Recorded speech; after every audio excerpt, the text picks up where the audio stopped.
Hi friends, వంకాయ పచ్చడి ఎప్పుడన్నా తినుంటే కామెంట్ చేయండి. ఈరోజు ఎలా చేసుకోవాలో చూద్దాము. బాండిలోకి ఆయిల్ని వేసి పచ్చిమిర్చిని ఇలా మధ్యలో కట్ చేసి వేసుకొని ఆవాలు, జీలకర్ర, మెంతులను వేసి పచ్చిమిర్చిని ఈ విధంగా వేయించుకొని పక్కకు తీసుకోవాలి.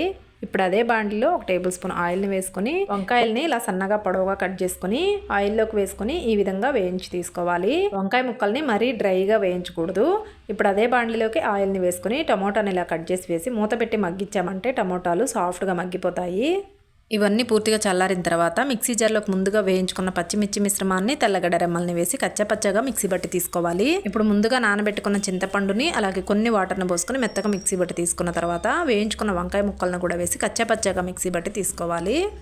ఇప్పుడు ఉడికించుకున్న టమోటాలను కూడా వేసేసి మెత్తగా మిక్సీ పట్టుకున్న తర్వాత రుచికి సరిపడినంత సాల్టు, సన్నగా కట్ చేసుకున్న ఆనియన్ని కూడా వేసేసి కచ్చపచ్చగా మిక్సీ బట్టి తీసుకుంటే ఎంతో టేస్టీ అయినా వంకాయ పచ్చడి రెడీ అయిపోతుంది.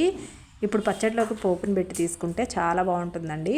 ఇందులో నేను కరివేపాకు వేయలేదు, కరివేపాకు కూడా వేసుకోండి. ఈ పచ్చడి రైస్లోకే కాకుండా చపాతీలో కూడా చాలా బాగుంటుంది. తప్పకుండా ట్రై చేయండి. వీడియో నచ్చితే లైక్ చేసి షేర్ చేయండి. Thank you for watching.